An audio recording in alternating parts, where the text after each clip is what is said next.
ქრისტიანული იდენტობა წარმოუდგენელია იმ ფესვების გარეშე, რომელზეც ის აღმოცენდა.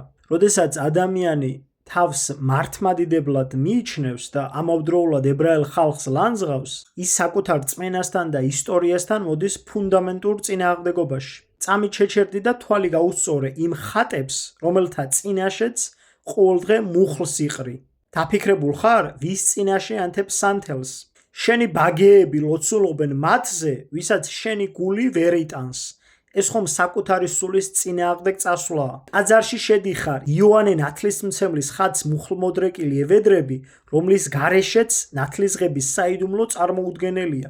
ის იყო ებრაელი მღვდლის, ზაქარიასა და ელისაბედის შვილი.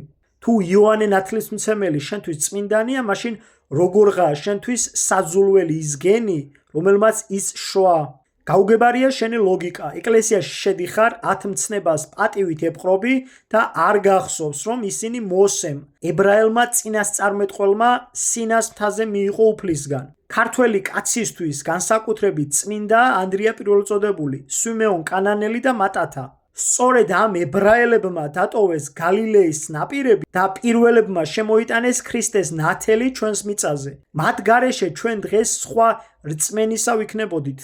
მათი ლანძღვა იმ ღვაწლის შეურაცხყოფაა, რომელმაც საქართველო ქრისტიანულ სამყაროს დაუკავშირა.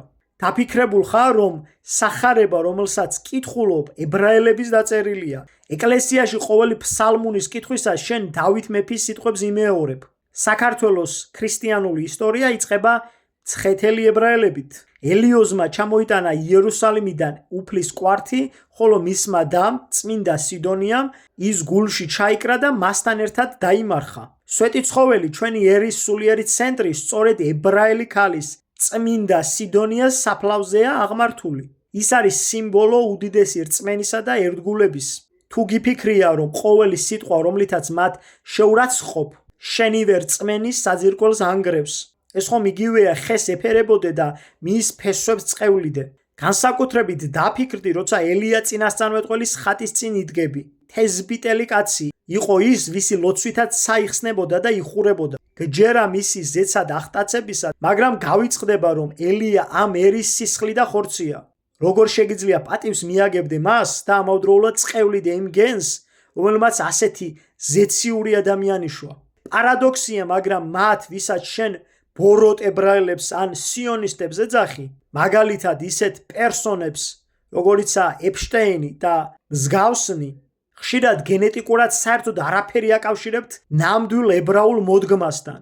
ისინი არ ატარებენ იმავე J2 გენეტიკურ კოდს, რომელიც არის მათ შორის ებრაული წარმოშობის.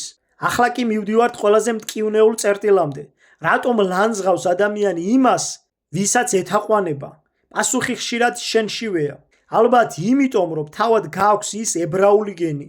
ფსიქოლოგიაში ცნობილია, რომ ადამიანი ყველაზე მეტად იმას ვერ იტანს სხვებში, რაც საკუთარ თავში ზძულს ან რისიც ეშინია. ყველაზე დიდ აგრესიას სწორედ ის იწვევს, რაც ჩვენი ნაწილია, მაგრამ მისი აღიარება გვიჭირს. ხშირად ყველაზე მძაფრი ანტისემიტიზმი სწორედ მათშია, ვისაც ებრაული წარმომავლობა აქვს. მეცნიერება ადასტურებს, რომ ის გენეტიკური კოდი, რომელსაც წინასწარმეტყველები ან წმინდანები ატარებდნენ, დღეს სწორედ იმ ხალხის ძარღვებში ჩქეფს, ვინც ამ სიწმინდეებს იცავს და არა მათში, ვინც ამ სახელით ბოროტებას თესავს. უფალმა გაგახაროთ და გაგაძლიეროთ. ჩვენთან არს ღმერთი, არს და იყოს.